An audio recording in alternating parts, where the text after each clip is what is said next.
hearing someone's voice that you know tell their own story, I feel like there's a lot more emotion attached to it. I get to ask him those questions on a personal level, and I think that's something special that not many people get the opportunity to do.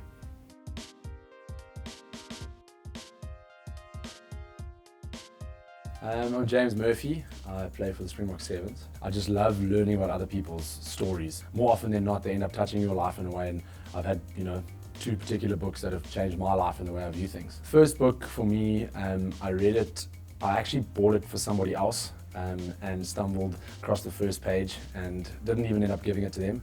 It was a book called I Used to Be a Miserable Guy by John Kim.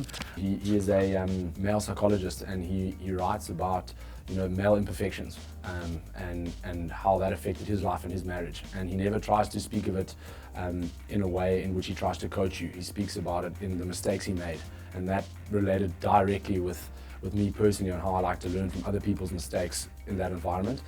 There was this one chapter where it speaks about men behaving badly in the sense of just the way they act, whether it's arrogance, whether it's the way they carry themselves, and they speak about the difference between responsibility and sacrifice.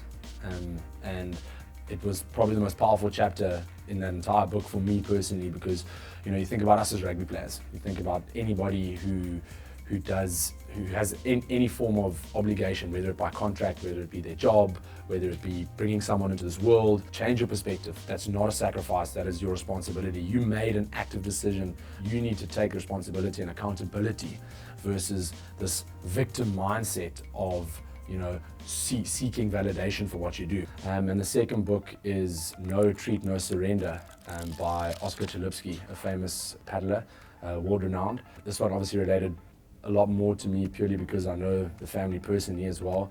He was diagnosed with cancer in 2019, was given 6 months to live, and here we are 3 years later and he's still paddling. His story and the way he kind of writes about his story and sits with me and literally changed my perspective on so many things in life.